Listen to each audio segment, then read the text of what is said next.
So this is a mixture of phthalocyanine blue and burnt umber. And that's how I get that dark blue background. And I'm just putting that on with a moist 2-inch wash brush.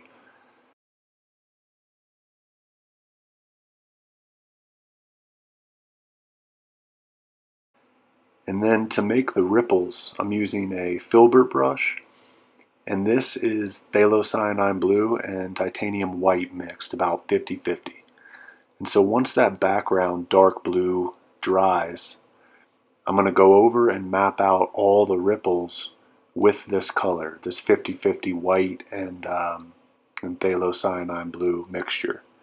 And you can use a round brush or a filbert brush, whatever, but some sort of skinny brush that allows you to blend well. And we want to get those ripples in and then blend out the edges as best you can. So that's what I'm going to do here is once that background dries, I'm going to map out all the ripples, blend them out well, and get a couple layers on them, and then we'll start to go into the details and all the highlights and things like that.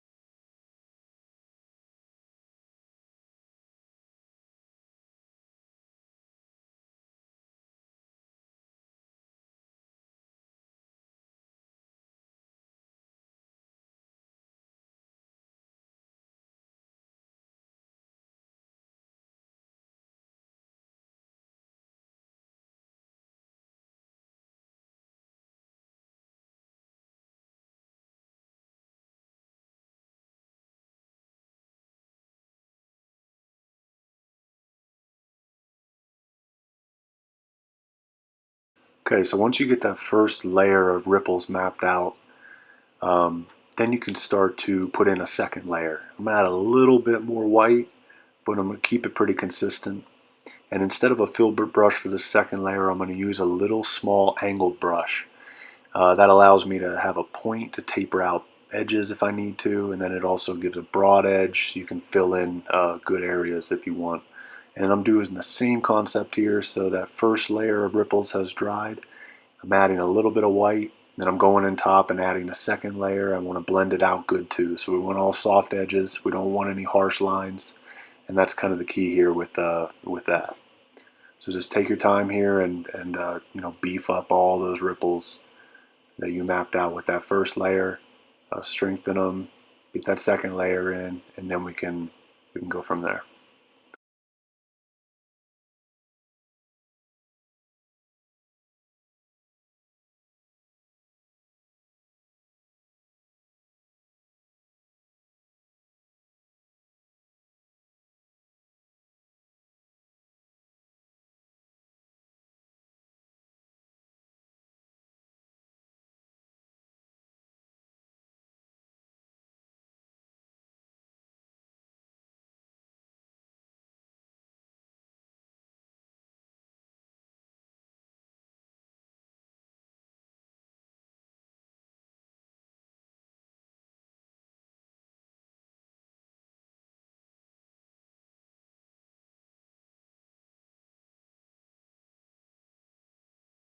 So once we have our second layer on the ripples and everything's really defined, now I can go into some of those troughs between the highlighted ripple areas and add an even darker blue. Um, so that initial blue we mixed up for the background, the phthalocyanine blue and the burnt umber, add a little bit of black to that. And then using some small sort of brush, a number 2 round or a filbert, whatever, in those main trough areas, go ahead and add some of this darker blue, and that'll help to define everything, make everything pop, give some contrast, and really add some shadow into those troughs. So it'll give a help with the 3D effect and make things more real.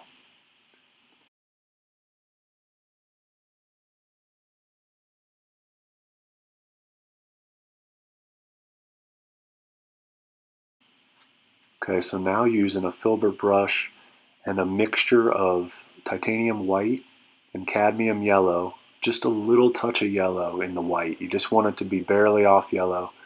Go ahead and add some highlights to certain key ripples. So I'm kind of in the bottom right, up vertically up through the center of the canvas. That's what I'm going to do. So here, there's a couple, some of these X intersection points on the ripples. I'm going to make those pop by adding that yellow white. So some of these selected areas, keeping them in a line vertically. That's kind of the key, because you want that line of sunlight just to come, in a defined manner right down the painting. If they're scattered all over, it'll kind of confuse your eye. You won't know where to look. But if you give just a tunnel of light coming from the dead center top down through the center of the bottom, or off to the right a little bit, like this one, it'll give a nice effect and really help with the realism. So once those highlights are in, get a small detailed brush, keep the bristles wet, and get that dark blue color we use in the troughs, that phthalocyanine blue, burnt umber, and a little bit of black. And with a wet brush so it flows well, add some of these little strips of dark and add them around your highlights and in some of those bright areas to give some contrast. And it's just a unique effect that if you look at pictures of the water's surface when they're smooth, they have this dark strips of color that are bordered by bright color. And it's just a bizarre effect. It's really weird, but you can capture it by doing this, just adding a strip of that dark blue and then border it with that yellow and white mixture. So don't get carried away with it. Copy these if you want, but around your main highlight points, go ahead and add a half a dozen or a dozen of those strips right on the crests of the waves and around the highlights, and it'll really help with the realism. And make sure to border them with the highlight color.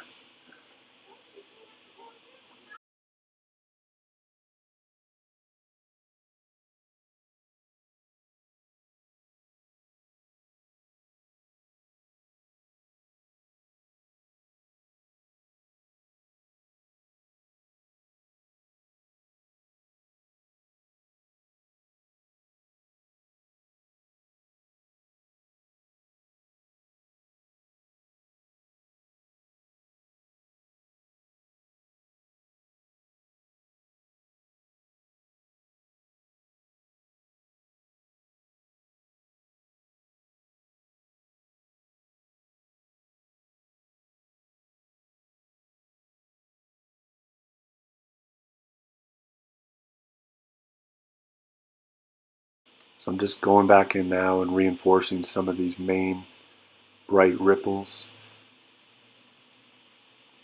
and just touching up a couple of these bright points.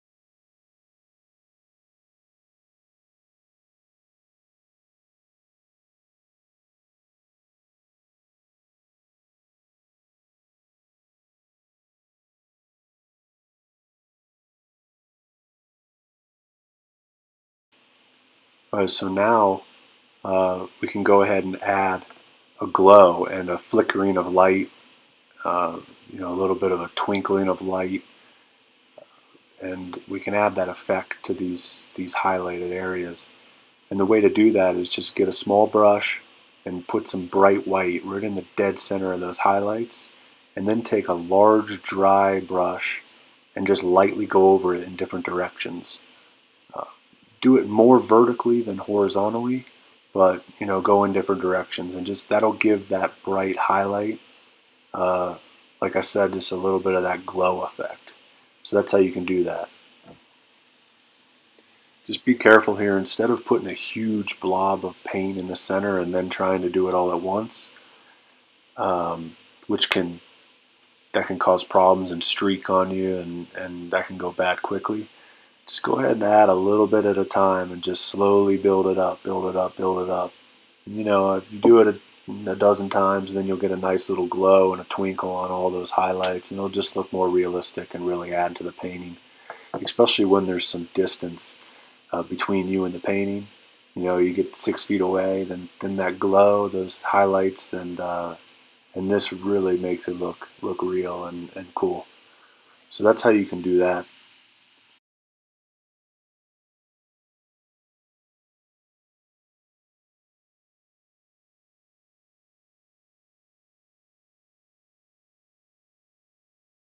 All right, so once we go through all those steps, we can end up with something like this. So it's a smooth water surface with some highlights, and here's the original one, so you can see how similar they are. So if you do this, you know, you'll end up with something very similar to this. Obviously, it'll never be exact because each is unique, but I hope this helps.